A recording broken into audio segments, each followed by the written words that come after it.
Il plane une petite odeur acide de crack qui devient un peu lancinante, qui commence à me chatouiller la plante des pieds et qui s'attaque même à mes poils de mollet. Pourquoi cette petite odeur acide de crack ? D'abord parce que les chiffres fondamentaux de notre économie sont tous, sans exception, du même acabit. Ils sont catastrophiques. La dette de l'État flirte goulûment avec les 3 000 milliards d'euros. Le déficit budgétaire 2022 sera magnifiquement déficitaire de 150 milliards d'euros. Notre taux de chômage atteint des sommets extravagants d'environ 30%. Notre commerce extérieur se dirige gaillardement vers un déficit de 100 milliards d'euros. Notre industrie, qui fut notre gloire, ne représente plus que 10% de notre production intérieure. Notre agriculture, qui fut également notre gloire, s'écroule d'année en année. Pour conclure ce tableau apocalyptiquement réjouissant, tout s'écroule dans la joie et la bonne humeur sur le plan économique, ce qui peut pousser un crack à montrer le bout de son nez. Mais voilà qu'il y a gros, énorme, gigantique problème. Alors que tout s'écroule sur le plan économique, la bourse flambe avec un CAC 40 qui a progressé d'environ 30% en un an. L'immobilier flambe avec des hausses de prix significatives dans toute la France et l'or atteint des sommets surprenants. Ainsi donc, plus que tout va tout mal, plus que tout flambe à qui mieux. Alors, comment expliquer ce phénomène que l'on rencontre rarement en économie, à savoir, quand tout va mal, tout va bien? Je vous propose une petite explication qui ne vaut que ce qu'elle vaut, puisqu'elle vient de mon cerveau pathétiquement médiocre. Je me lance, je me jette à l'eau, comme dirait Lancelot. Les mondialistes du monde entier, et plus particulièrement ceux de l'Union européenne, ont tout à gagner à ce qu'il n'y ait pas de crack avant les élections françaises du printemps prochain. Car ce crack pourrait gâcher la fête, la grande fiesta que préparent les mondialistes et les européistes. Cette fiesta étant évidemment provoquée par la réélection de macroniques coliques gastriques. Donc, si vous me suivez bien, il n'y aurait pas de crack avant l'élection de Macron merdicorpuantor et après cette élection, après nous, le déluge. Ça peut craquer tant que ça veut. Macron est reparti pour 5 ans au service des mondialistes et des européistes. J'avoue être assez fier de ma trouvaille. Mais il ne faut pas vendre la peau du crack-boom U avant qu'il ait eu lieu. Ça ne veut rien dire, mais j'aime bien la formule. Je vous souhaite une très bonne soirée.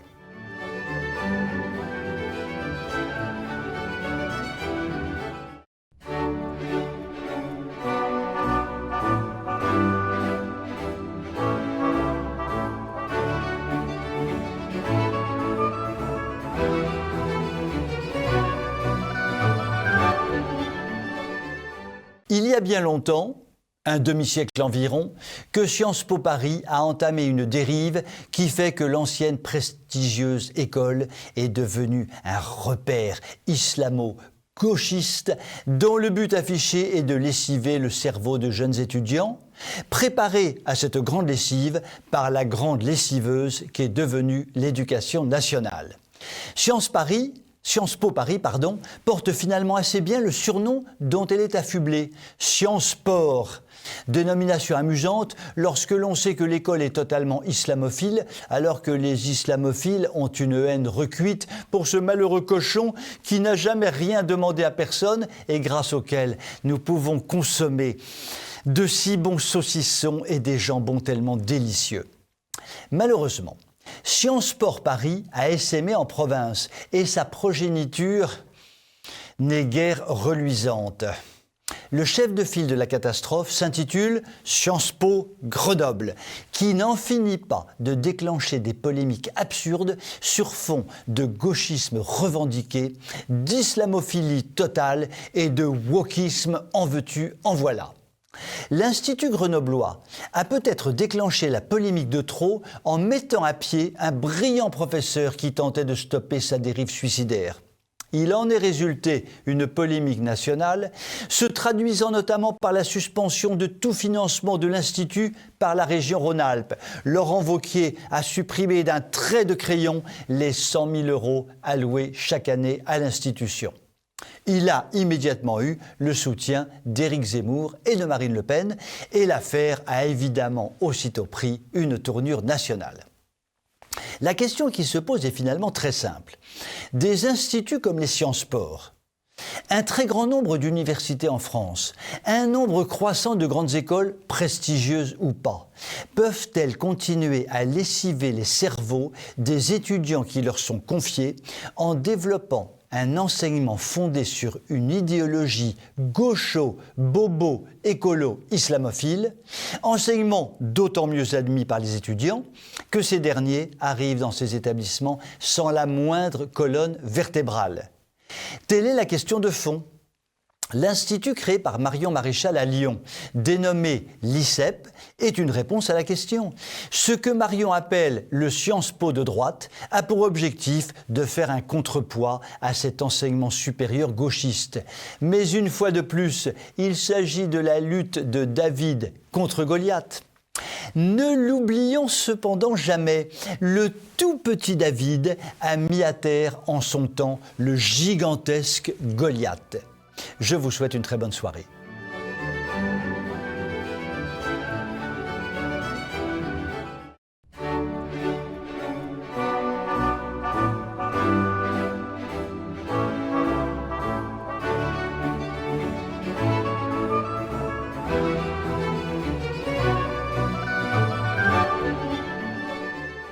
Le système mafieux d'installation d'éoliennes continue de faire des ravages dans l'impunité la plus totale.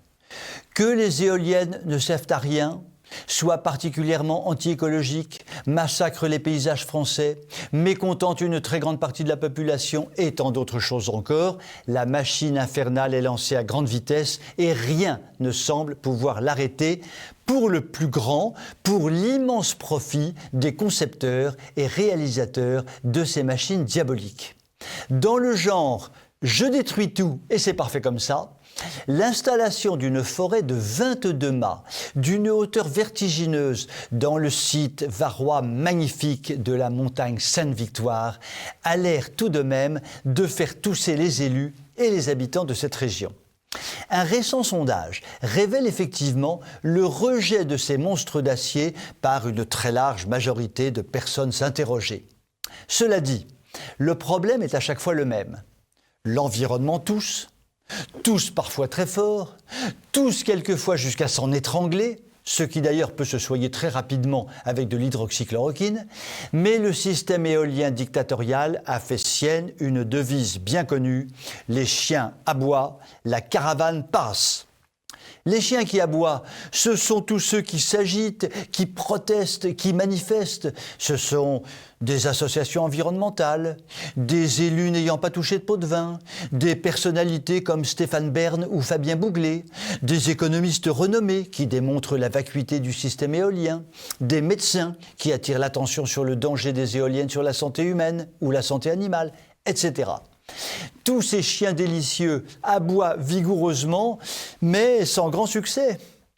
La caravane qui passe, ce sont les gigantesques camions qui apportent sur les sites qui vont être détruits les gigantesques mâts, les gigantesques pales qui vont tourner ou pas selon le vent, les gigantesques volumes de ciment et autres matériaux qui vont être utilisés pour faire tenir ces poteaux insupportables. Bref, la caravane qui passe, c'est la chronique d'une catastrophe écologique annoncée pour chaque installation d'éoliennes qui démarre.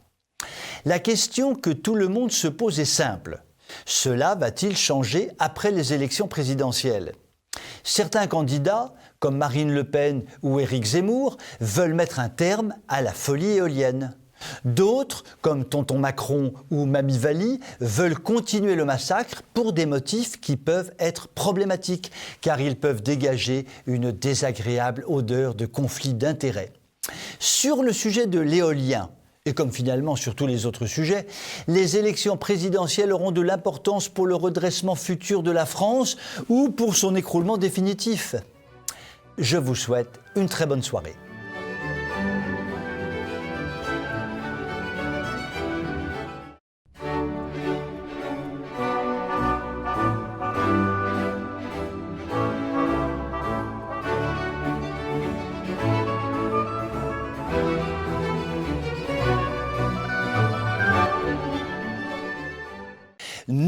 n'est besoin d'être un grand politologue pour comprendre que la campagne pour les présidentielles vient de connaître un tournant décisif, un tournant véritablement décisif. Ce tournant concerne le retour probable de Marion Maréchal en politique. Lorsque Marion déclare tout de go que se réinvestir en politique est quelque chose qui la titille depuis des mois, il faut la croire. Se réinvestir, oui, mais où ? Eh bien non, pas du côté de Marine. De ce côté-là, ça ne la titille pas. Mais oui, éventuellement, du côté de Zemmour, de ce côté-là, ça la titille beaucoup, beaucoup. Déclaration explosive qui modifie le cours de la campagne actuelle. Pourquoi ? Dans ce que l'on appelle actuellement la chasse au ralliement, chaque candidat fait feu de tout bois et ça peut cramer grave, comme disent les petits gars qui font brûler les voitures en banlieue. Par exemple, Valérie Pécresse a obtenu le ralliement époustouflant du très séduisant Jean-Christophe Lagarde, patron de l'UDI, dont les meilleures idées consistent à amasser chez lui des armes de guerre et à vouloir mettre 2 balles dans la tête d'Éric Zemmour. On a les ralliements qu'on mérite. Plus intelligemment, Zemmour rallie peu à peu des têtes du Rassemblement national, comme l'emblématique Gilbert Collard, ou des têtes des Républicains, comme le non moins emblématique Guillaume Pelletier. Oui, on peut le dire, les prises sont bonnes, incontestablement. Mais un ralliement de Marion ne serait ni une prise, ni une bonne prise. Cela serait une révolution. Pourquoi ? D'abord parce que la notoriété de Marion est immense comme sa popularité. Il en résulte que si Marion rejoint Zemmour, ce sera de façon libre, sous ses propres conditions, à prendre ou à laisser.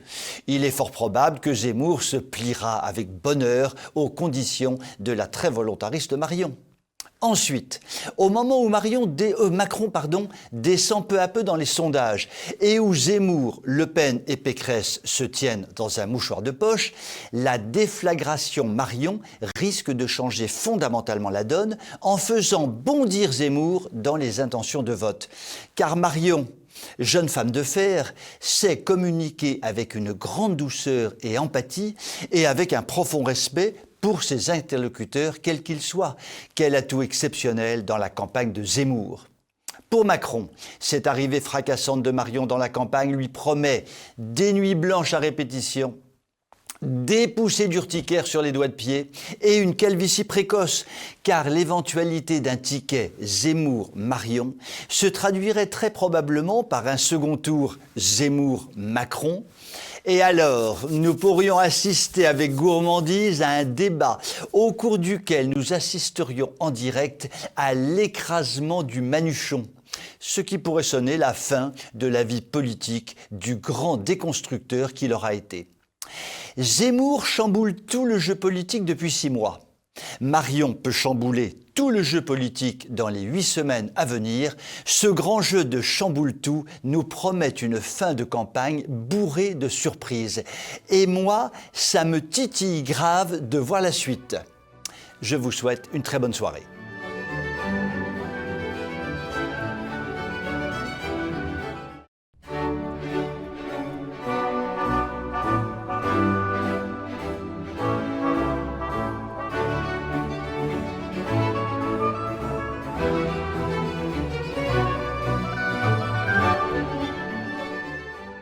Lorsque 2 adversaires décident de s'affronter. Une bonne vieille règle historique démontre qu'à ce moment-là, chacun pense pouvoir l'emporter sur l'autre.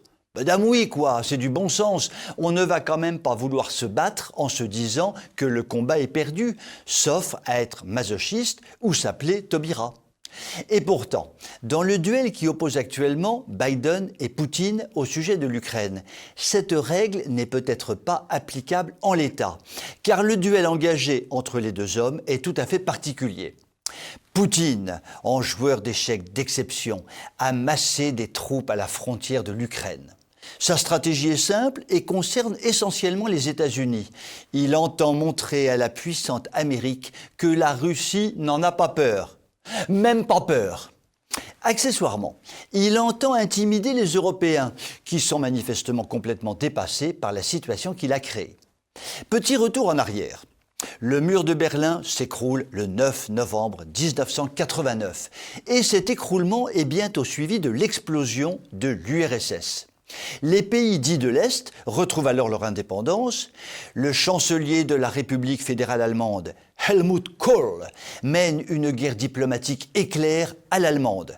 Il organise à la vitesse du cheval au galop la réunification de l'Allemagne de l'Est et de l'Allemagne de l'Ouest.